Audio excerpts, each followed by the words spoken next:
The Bell telephone system brings you another of its series of programs on science, man's effort to understand nature's laws.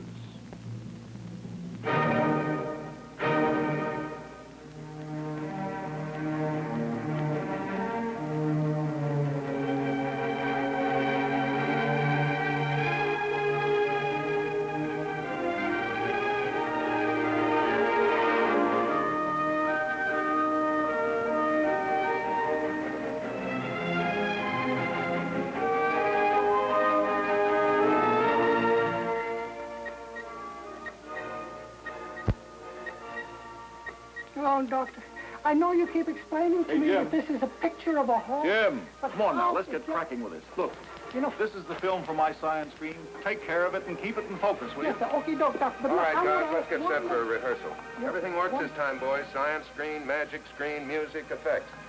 My magic screen film all set up, Jim? Well, the screen is ready. And so is the imagination. Now, get lost.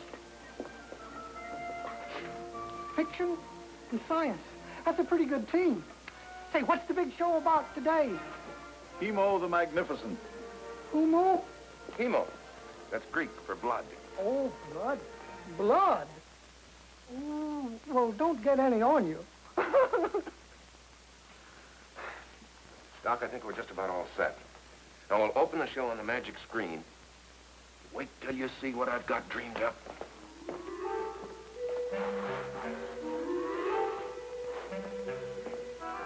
Come on, magic screen.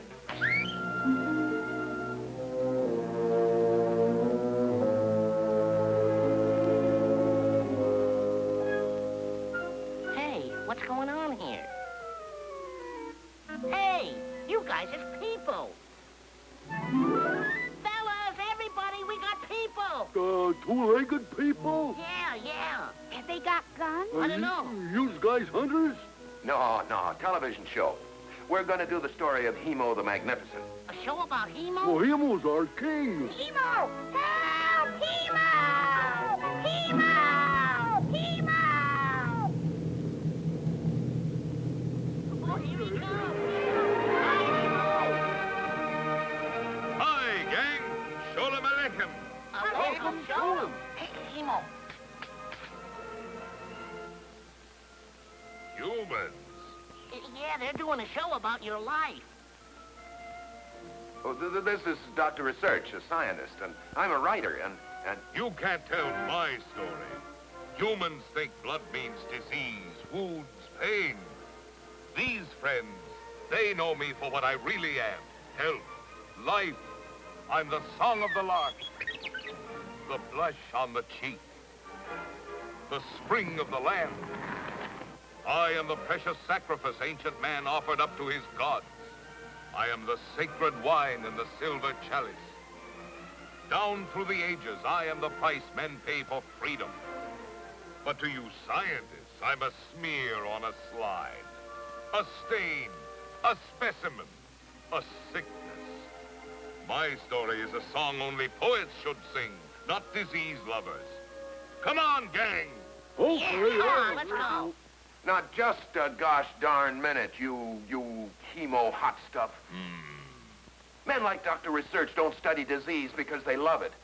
Tens of thousands of doctors and scientists, nurses, technicians work night and day to create health. Yeah, they've saved millions of lives, mending bodies, relieving pain, fighting disease, not by witchcraft and instinct or poetry, but by experiment and observation. Knowledge about you picked up piece by piece the hard way with their smears and their stains and their microscope. You drip. Well, bless his little blood pressure. The writer man made a speech.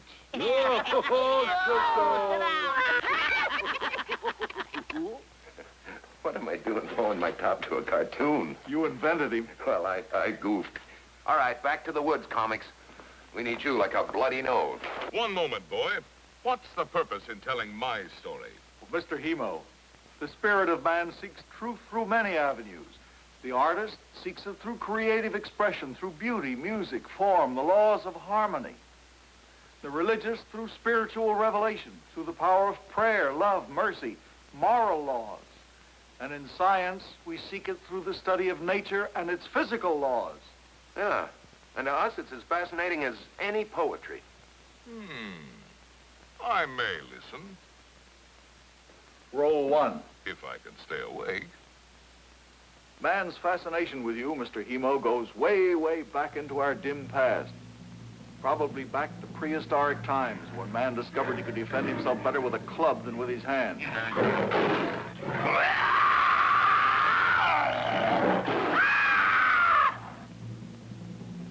Or that he could kill certain foods he couldn't catch on foot by throwing rocks. That's man, all right. Yeah, man. Death, food, and blood.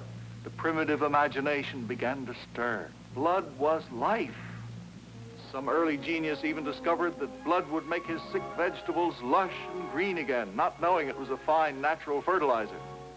No wonder ancient medicine men attributed magical powers to blood and cooked up weird mixtures of it for curing the sick. Matter of fact, as recently as Shakespeare's time, blood and its circulation continued to be a dark and fearful mystery. Then came the first great light. That light was William Harvey. In 1628, this English pioneer of the scientific method, using only his eyes, observed and proved everything about circulation, except the tiny capillaries, which are too small to see without a microscope, although he did predict their presence. Your circulation, Mr. Hemo, is now completely observed and proven. This chart will help explain it. Behold man, the great brain. It took him some 50,000 years to discover he had a circulation. And it'll take him another 50,000 years to explain it with that crazy mixed-up chart of some moron's innards. Hey, who's the guy full of red spaghetti? Must have swallowed the inside of a television set.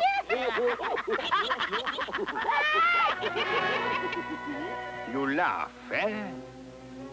I'm funny chap. Hang on wall, no name, no soul, eh? Stupid people. I have name, I have soul. The great Professor Anatomy. You listen to Hemo, eh? Poet yet. Without my delicate machinery of circulation I build for you, you are just fertilizer. Oh, yes. You're the plumber. Back on the wall, mechanic. What good is your plumbing without my richness flowing through it? Now, wait a minute. I like Professor Anatomy. Plumbing, I might understand. Yes, you might. It's beautiful, it's simple. Science makes a big deal from it. Look, 2 bulbs, rubber, like garage men fill battery with. I fill with red stuff, blood maybe, it's not important. I glue together, side by each. Now, I take tube from right one, make big loop, and stick in left bulb, so. Same way, left tube into right bulb, so. Everything full of liquid, understand? Now, 2 little muscle men, 1 on each bulb, and we are ready to circulate. Little muscles, push. What's the matter? Push. Something's wrong. Nothing goes round. That's right. But Professor got imagination. Watch. Here at the front door, I put in little reception room. 1 here, 1 here. Between reception room and main living room, I put one-way doors. Should only in open. Where you go out from living room, I put another one-way door. Must only out open. You come in front door, reception room, living room, and out. Can't come in back door. Everything one way, see? Same way, other living room. Is duplex house. Yes? He's genius, no? Now, 2 smaller muscle men to push on reception rooms. And? Ready, muscles? Roger. Like prize fight. 1, 2. Push. Goes round now. No? This pump is the heart. See the little doors work? The valves of the heart. Reception rooms fill up, while living rooms pump out. It's simple, yes? It's simple, yes. But what about the lungs, the veins, the... Oh, details. You want lungs? Okay. Oh! Little balloon, see? Now I put balloon inside another bulb, so is lung. And I cut top loop and put in lung, so. Now lung is not push him out machine, is suck him in machine. So we put two pull him muscle men on the lung and the nose up here. Now muscles, pull. See? That is lung, a one balloon lung. You got millions balloons in your lungs, little air sacs. But one air sac, billion air sacs, works all the same. Oh! Now listen to my genius. I make this little balloon so thin gas can pass right through it. But liquid, no. And that's something. So now we bring the blood, pardon the expression, inside lung, make it flow around little balloon and go out. Now, slow motion, inhale. What happens?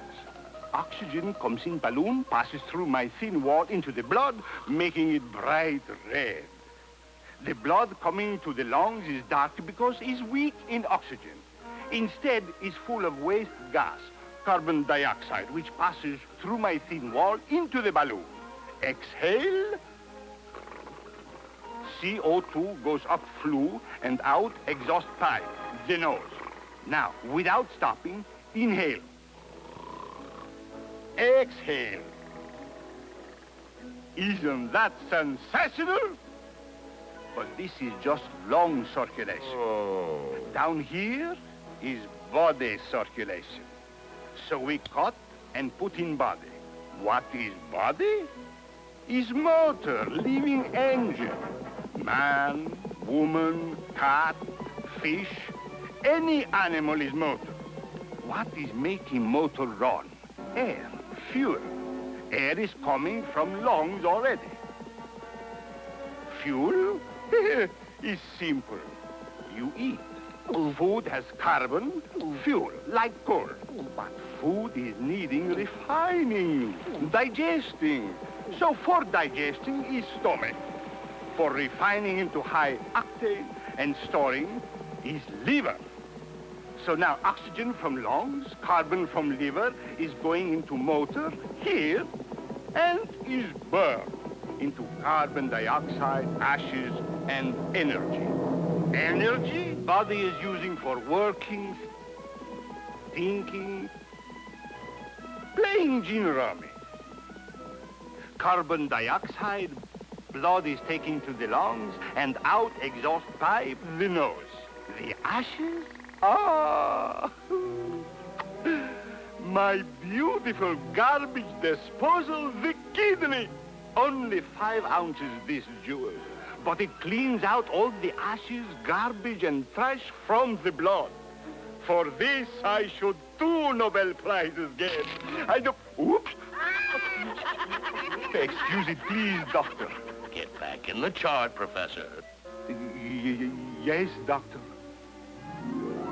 Coal, motors, ash cans. He drives us crazy around here. So, that's science. Isn't that sensational? Let's go, fellas. Yeah, go. I really goofed with you guys. Well, I like the part about the funny heart, though. Mr. Turtle, have you ever seen your heart? Me? No. Well, I ain't never even seen my tail. Roll 6. What are you doing, Doc? Let him go, huh? All right, Mr. Turtle, here's your heart.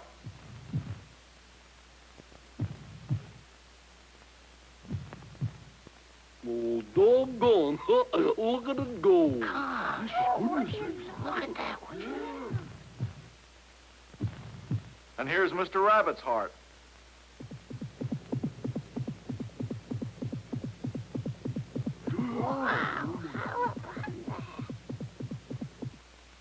Here's Mr. Bird's heart.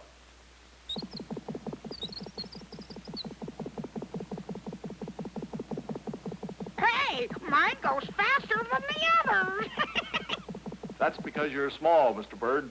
Small animals lose heat faster than large ones, so their blood must circulate faster to keep their bodies warm. Now, in small birds, their hearts beat about 600 times per minute. Cats, 130. Man, about 75. And a big old elephant's heart, only 25 a minute.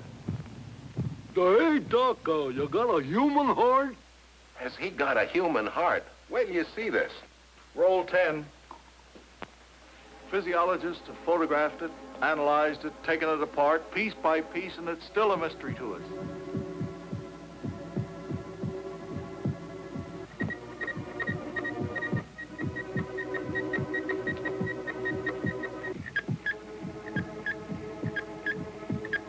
Now, here's a human heart, one of nature's masterpieces.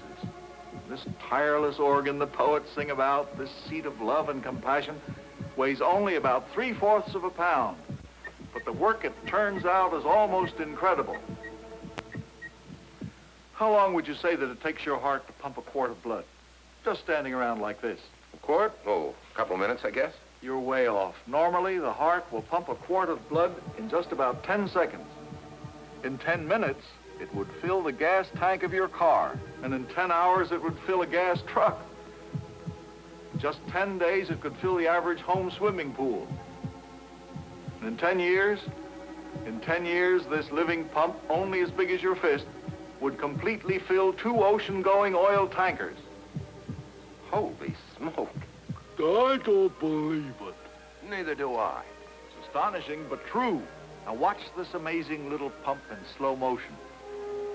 Your heart's the strongest and toughest muscle, about as big as your fist or your paw, and it weighs less, but it does as much work as all the other muscles put together, and it never gets tired.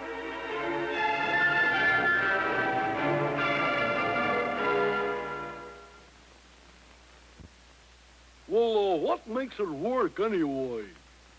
You mean the heart? What makes it beat in the first place? Well, we don't really know, do we, Doc? No, we don't know. We can't consciously make it stop or start. But we know something about what makes it go faster or slower. Remember Professor Anatomy's heart with the 4 rooms and the 4 little muscles? This muscle man that works the right auricle is the boss man. Through nerves like telephone wires, he's connected directly to the head man in the lower brain. And in turn, he controls the other 3 muscles with telephone lines of his own. He sets the pace. That's why we call him the pacemaker. 1, 2, 1, 2, 1, 2, 1, 2, 1, 2. One wire, the sympathetic nerve it's called, carries the go faster signal. It's been referred to as the whip or the giddy up nerve. The other, the vagus nerve, is the reins or whoa, slow down wire. Emotional excitement, like watching a prize fight, or having an argument, or falling in love. Stimulates the giddy-up nerve. The pacemaker speeds up the heartbeat. On the other hand, rest or sleep brings the whoa, slow down vagus nerve into action. Slower. A lie detector is based in part on changes in the heart rate due to emotional stresses under questioning. Hey, would you look at that? And another most important automatic control of the heart rate is for the protection of our brain. Oh, wait till you get this. This'll really be news to you. The brain cells have priority over everything else when it comes to blood supply. If pressure to the brain is too high, it might rupture small blood vessels, damaging or killing some of the brain cells, which could result in a stroke.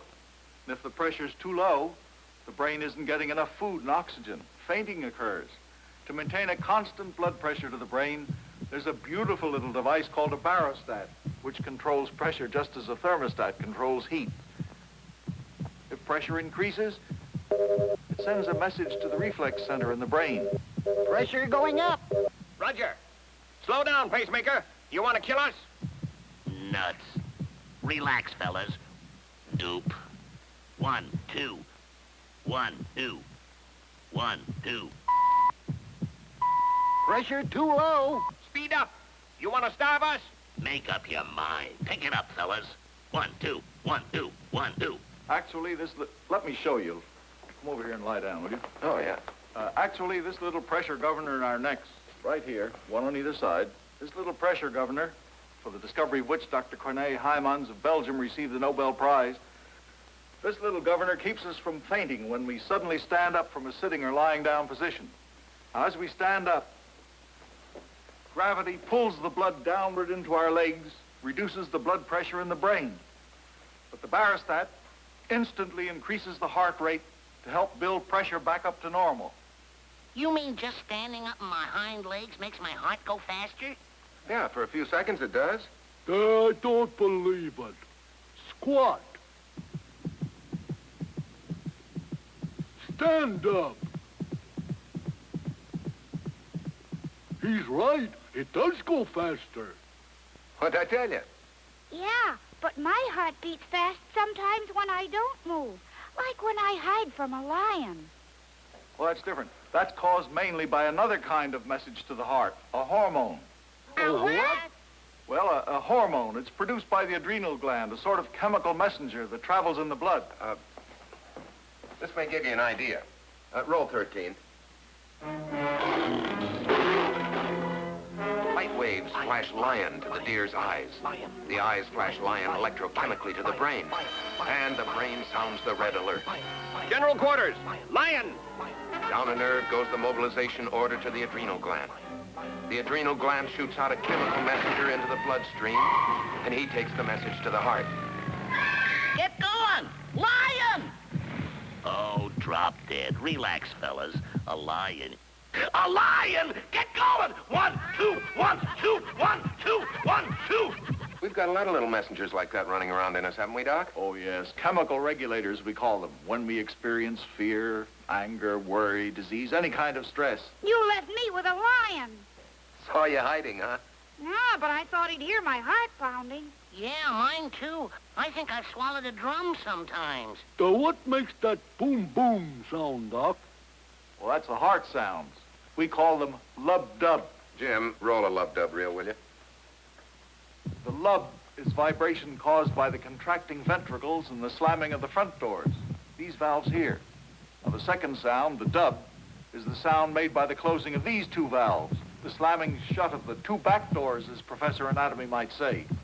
Here's how these valves work in a real heart, as photographed by Dr. Carl Klassen of Ohio State University. Lub-dub. Lub-dub. The beat of life. The oldest rhythm. It beats in babes before they're born. It beats in eggs before they're hatched. In creatures huge or microscopic, nature beats creation's rhythm. The mystery and the wonder of life. It beats in hearts completely removed from the body. It even beats in pieces of this never-say-die muscle, such as the courage and integrity of your heart. Gee, hearts has got guts, ain't they? Sure have. I got 2 of them. 2 hearts? I can feel another one right here in my foot. No, that's your pulse, Ninny. Why, what? Your pulse, the thing they take when you, well, you tell them, Doc. What you feel is your blood spurting through your artery. Uh-oh, more plumbing. Let's go. Oh, no, Hemo. This is fun. I'm learning something. Hey, poet, you losing your fans? What's an artery, Doc? You see, from the heart, the blood is pumped to every inch of the body through strong elastic tubes we call arteries, sending traveling waves of surging blood through them, which we feel as pulse. Now, here's the main artery, the aorta, it's called, the big 1-inch freeway through which all the blood leaves the left side of the heart under high pressure. As almost everybody knows, the aorta branches out into smaller freeways, first to the heart itself, and the brain, arms, stomach, down to the legs and so forth. And these freeways branch out into hundreds of miles of smaller one-way streets and alleys until they get so tiny you can't see them with the naked eye. The blood starts fast at the heart and slows way down at the end of the microscopic arteries. Beyond this dividing line, the tiny arteries become tiny veins, which are much thinner and less muscular because of much lower pressures. Almost a mirror image of the arterial flow away from the heart. Now, the important news about veins is the one-way valves inside them, which allow blood to flow toward the heart, but snap shut and stop any flow away from the heart.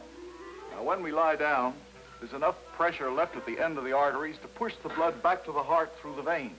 But when we stand upright, the veins in the lower part of the body need outside help to push the blood uphill. Since the veins are very thin, every time we move a muscle, the contraction squeezes the veins near that muscle, and since the blood can only go one way because of the valves, the muscle squeezes it on up toward the heart. Isn't that something? Every time you move an arm or a leg or even make a face, you're squeezing veins and helping to get blood back to the heart. Isn't that it, Doc? That's right. That's why you stretch after sleeping, to squeeze veins and get the circulation into high gear for daytime activities. That's why soldiers who stand at rigid attention for a long time often faint, keel over. Lack of muscle movement causes blood to collect in their legs, cutting down the necessary supply to their brains. That's why it's less tiring to walk than it is to stand still. That's why your feet swell when you sit motionless for hours in a plane. That's also why people who spend a great deal of time on their feet sometimes have trouble with their leg veins. The constant weight of blood distends the leg veins so much the check valves pull apart and let the blood leak back down. Ever since I learned this, I make a point of sitting down and putting my feet up every chance I get. Hey, Doc, not to change the subject, but where does this magnificent Hemo do most of his work? In the veins or in the arteries? He does no work at all in the veins or the arteries. Well, where does he do it? Now, that's a good question. But before I can go into that, I'll have to tell you something about blood itself. Just a moment, brother scientist. So far, your chatter on plumbing has been, elementary, but harmless. But now that you've come to me, I refuse to listen further unless you first describe me in just 2 words. I can. Never mind. Professor, mention the 2 key words, and I'll know you understand the poetry, the mystery, and the true meaning of blood. Otherwise, back to your plumbing. Hey, Doc, he's trapping us. Do you know what the 2 words are? Oh, you do? The 2 words that best describe you and connect you with the mystical origins and traditions of life are seawater. Seawater? What is here?